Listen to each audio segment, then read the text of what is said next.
സന്ദീപിന്റെ ചേട്ടത്തി സുനിത വളരെ അഹങ്കാരിയായിരുന്നു. സന്ദീപിന് അച്ഛനും അമ്മയില്ലായിരുന്നു. അതുകൊണ്ടുതന്നെ സന്ദീപ് ചേട്ടനും ചേട്ടത്തിയും കൂടെയായിരുന്നു താമസിച്ചത്. സന്ദീപിന് ചേട്ടത്തിയുടെ ഈ ഒരു സ്വഭാവം കൊണ്ട് എപ്പോഴും വിഷമമായിരുന്നു. ഞാൻ ഈ വീട്ടിലെ വേലക്കാരിയല്ലേ, എപ്പോഴും ഇവിടുത്തെ ജോലി ചെയ്തോണ്ടിരിക്കണം. എല്ലാ തുണികളും വാഷിംഗ് മെഷീനിൽ ഇട്ടതിന് ശേഷം നിനക്ക് ഓർമ്മ വരുന്ന നിന്റെ ഷർട്ട് കഴുകണമെന്ന്. സുനിത ചേട്ടത്തി, അത് ഞാൻ ഇന്നലെ രാത്രി പറഞ്ഞതല്ലേ, തുണി കഴുകാൻ പോകുന്ന സമയത്ത് എന്നോട് പറയണമെന്ന്. ഞാൻ വല്ല ടിവിയോ റേഡിയോ വല്ലതോ ആണോ ഞാൻ എന്തൊക്കെ ചെയ്യണമെന്ന് നിന്നോട് പറഞ്ഞുകൊണ്ടിരിക്കാൻ? ഒന്നില്ലെങ്കിൽ സ്വന്തമായിട്ട് നോക്കണം, അല്ലെങ്കിൽ ആരെങ്കിലും കൊണ്ടുവാ.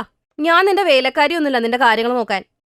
അപ്പുറത്ത് താമസിക്കുന്ന ശിഖ ഇതെല്ലാം കേട്ട് പേടിച്ചവിടെ വരും. സന്ദീപ്, അച്ഛന് ഒട്ടും വയ്യാണ്ടിരിക്കുക. അച്ഛനൊന്നും മിണ്ടുന്നില്ല. എന്ത്? അതെ, ഞാനൊന്ന് നോക്കട്ടെ, നീ വിഷമിക്കണ്ട. സന്ദീപും ശിഖയും അയൽപ്പക്കക്കാരാണെങ്കിലും നല്ല സുഹൃത്തുക്കളായിരുന്നു. ചെറുപ്പം തൊട്ടേ കളിച്ചു വളർന്നവരായിരുന്നു. ശിഖ പണ്ടുമുതലേ വിഷമത്തിലാണ് വളർന്നു വന്നത്. ആദ്യം ശിഖയുടെ അമ്മ മരിച്ചുപോയി. ഇപ്പതാ അച്ഛന്റെ തണലും അവളിൽ നിന്ന് നഷ്ടപ്പെടുന്നു. ശിഖയുടെ അച്ഛൻ അങ്ങനെ മരിച്ചുപോയി. പക്ഷെ അച്ഛൻ പോകുന്ന സമയത്ത് ശിഖേനെ സന്ദീപിന്റെ കയ്യിലേൽപ്പിച്ചു. ദാണ്ട കിടക്കണു. ആദ്യം ഒരുത്തനെ സഹിച്ചാ മതിയായിരുന്നു, ഇപ്പൊ ഒരാളും കൂടെ. കല്യാണം കഴിച്ചതൊരു പിച്ചക്കാരിയെ, ശ്രീധനായിട്ട് ഒന്നും തന്നില്ല. സുനിത പറഞ്ഞത് രണ്ടുപേരും കേട്ടു.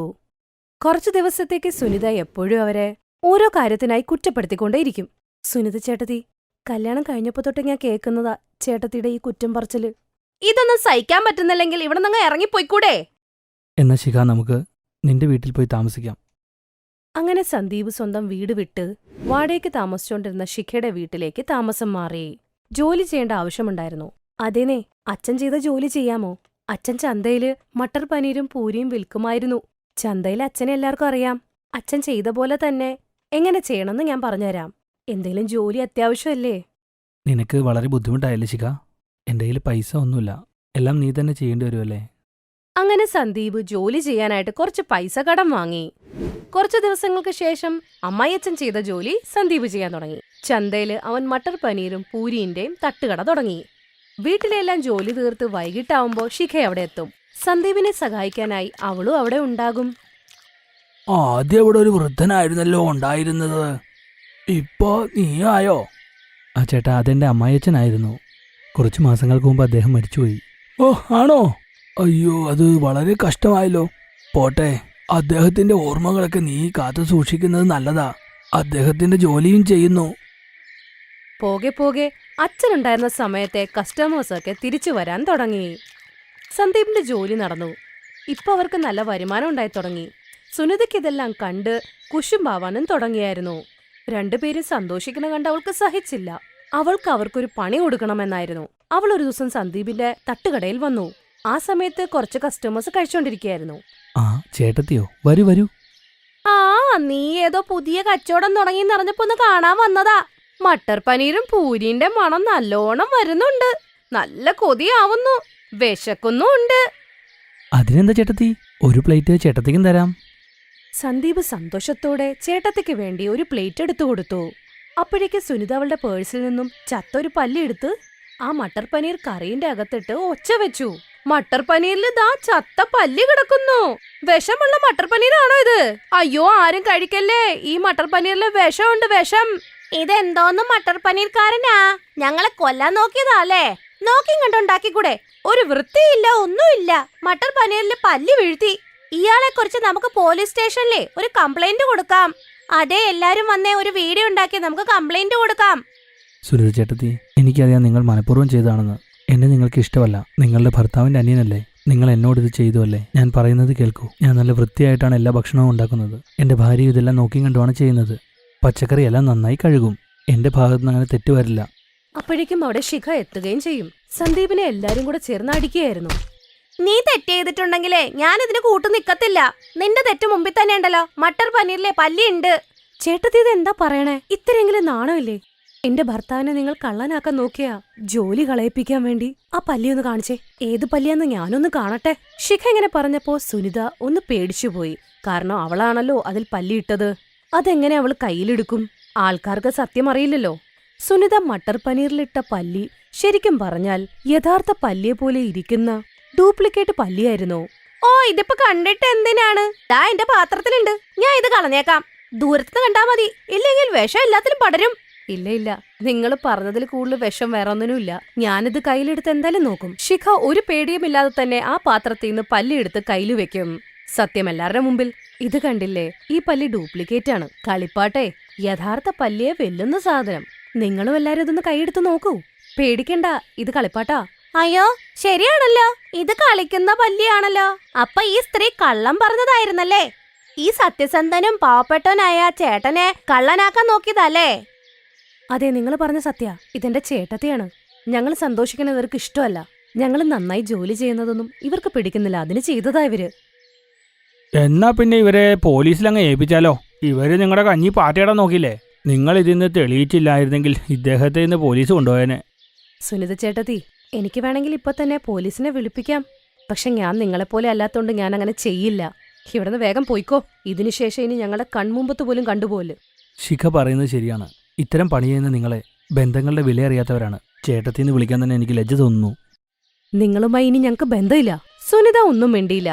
ചെയ്ത തെറ്റും ആലോചിച്ച് സുനിത അവിടെ നിന്നൊന്നും മിണ്ടാതെ അങ്ങ് പോയി. ആ ദിവസത്തിന് ശേഷം സന്ദീപും ശിഖയും ചേട്ടത്തിയുമായുള്ള ബന്ധം ഉപേക്ഷിച്ചു. രണ്ടുപേരും നന്നായി തന്നെ അവരുടെ കട മുമ്പോട്ട് കൊണ്ടുപോയി.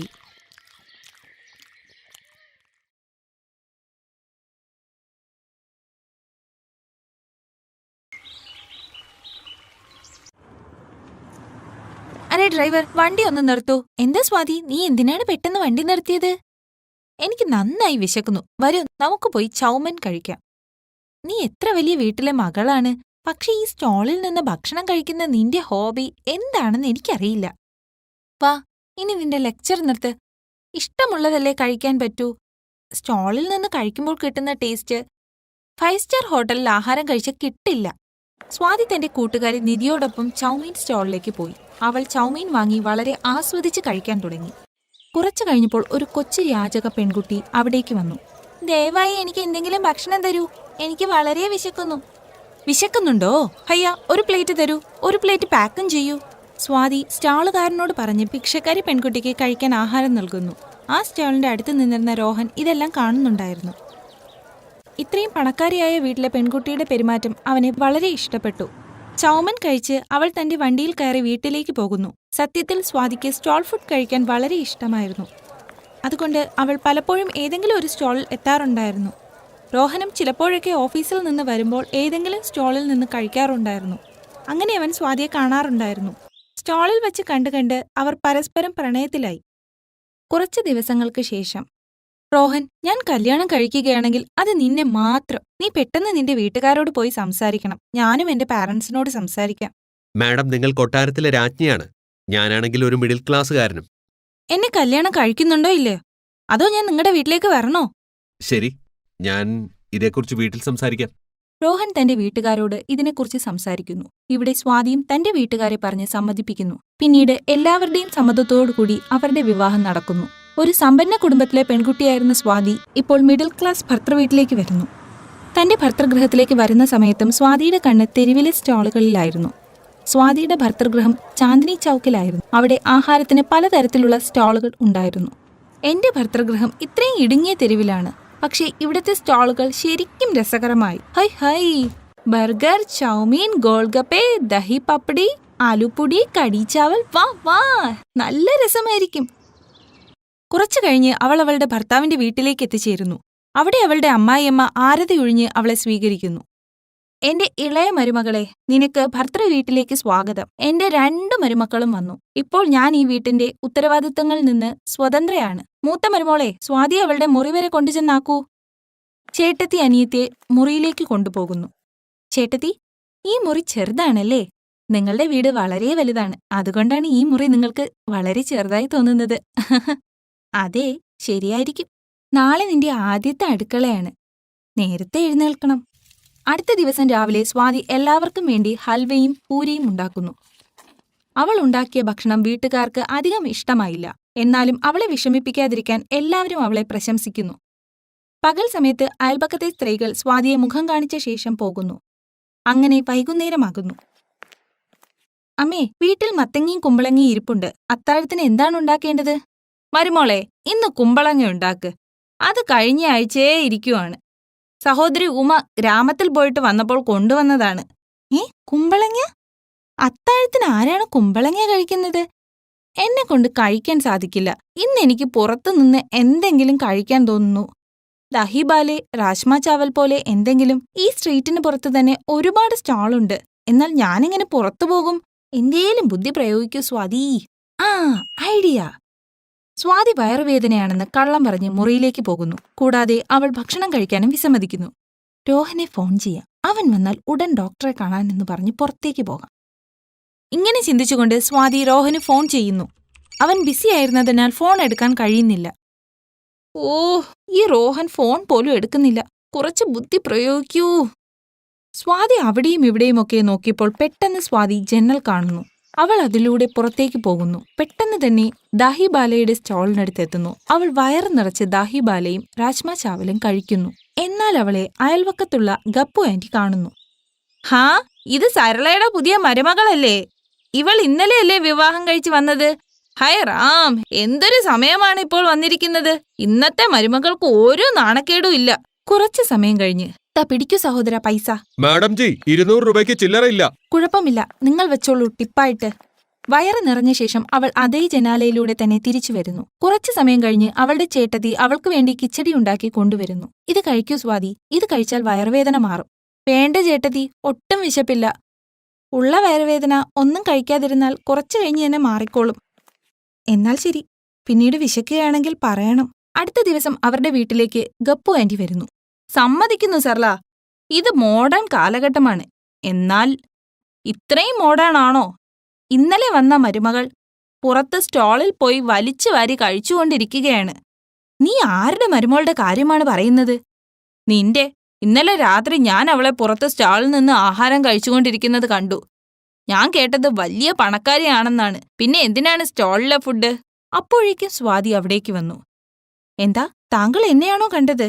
ഇന്നലെ എനിക്ക് വയറുവേദനയായിരുന്നു. ഞാൻ എന്റെ മുറിയിൽ നിന്ന് പുറത്തു പോയിട്ടില്ല. ചിലപ്പോൾ നിങ്ങൾ വേറെ ആരെങ്കിലും ആയിരിക്കും കണ്ടത്. പറയാറില്ലേ, ഒരാളെപ്പോലെ 7 പേരുണ്ടെന്ന്. അവളും എന്നെപ്പോലെ ആയിരിക്കും ഇരിക്കുന്നത്. ഇങ്ങനെ അവൾ എല്ലാ ദിവസവും തന്റെ ഭർത്താവിന്റെ വീട്ടുകാർ കാണാതെ കഴിക്കുമായിരുന്നു. ഒരു ദിവസം അവളുടെ ചേട്ടത്തി പച്ചക്കറിയും വാങ്ങിച്ചുകൊണ്ട് വീട്ടിലേക്ക് പോകുകയായിരുന്നു. അപ്പോൾ അവർ ഇതെല്ലാം കണ്ടു. അരേ, ഇത് അനിയത്തിയല്ലേ? ഇവളെങ്ങനെയാണ് സ്റ്റാളിൽ നിന്ന് ഇങ്ങനെ വലിച്ചു വാരി കഴിക്കുന്നത്? അതുകൊണ്ടാണ് അവൾ വീട്ടിലെ ആഹാരത്തിനോട് അധികം താല്പര്യം കാണിക്കാത്തത്. അതിനർത്ഥം ഗപ്പു ആന്റി പറഞ്ഞത് സത്യമാണ്. അന്നു മുതൽ ചേട്ടത്തി അനിയത്തി ശ്രദ്ധിക്കാൻ തുടങ്ങി. ഒരു ദിവസം സ്വാതി എന്തോ കാരണം പറഞ്ഞ് സ്റ്റാളിൽ ഫുഡ് കഴിക്കാൻ പോകുമ്പോൾ ചേട്ടത്തി അമ്മായിയും കൂട്ടി സ്റ്റാളിന്റെ അടുത്തേക്ക് പോകുന്നു. ശരി, അപ്പോ ഇതാണ് നിന്റെ യഥാർത്ഥ രൂപം. വീട്ടിലെ ആഹാരം കഴിക്കാതെ എന്നും ഇവിടെ വന്ന് കഴിക്കുന്നു. നിനക്കറിയാമോ ഇതൊക്കെ എത്ര ദോഷകരമാണെന്ന്? വല്ലപ്പോഴുമൊക്കെ കുഴപ്പമില്ല, എന്നാൽ സ്ഥിരമായി പുറത്തുനിന്ന് കഴിക്കുന്നത് ദോഷകരമാണ്. ഒന്നും സംഭവിക്കില്ല. ഇന്നുവരെ എന്റെ വീട്ടുകാർ എന്നെ തടഞ്ഞിട്ടില്ല. പിന്നെ നിങ്ങളാരാണ് എന്നെ തടയാൻ? പറഞ്ഞുകൊണ്ടിരിക്കുന്നതിനിടയിൽ പെട്ടെന്ന് തന്നെ സ്വാതിക്ക് വയറുവേദന വരുന്നു. അപ്പോഴേക്കും അവിടേക്ക് രോഹൻ വരുന്നു. അവർ എല്ലാവരും കൂടി അവളെ ഹോസ്പിറ്റലിലേക്ക് കൊണ്ടുപോകുന്നു. ഇയാളുടെ വയറിൽ ആവശ്യത്തിലധികം ഇൻഫെക്ഷൻ ആയിട്ടുണ്ട്. പുറത്തെ ആഹാരം ഒരുപാട് കഴിക്കുന്നുണ്ടെന്ന് തോന്നുന്നു. നമുക്ക് ഉടനെ തന്നെ ഇയാളുടെ ഓപ്പറേഷൻ ചെയ്യണം. ഏതെങ്കിലും സാധനം ആവശ്യത്തിൽ കൂടുതലായാൽ അത് നമ്മുടെ ആരോഗ്യത്തിന് എത്ര ദോഷകരമാണെന്ന് ഇപ്പോൾ നിങ്ങൾക്ക് ഇയാളുടെ അവസ്ഥ കണ്ട് മനസ്സിലായി കാണും.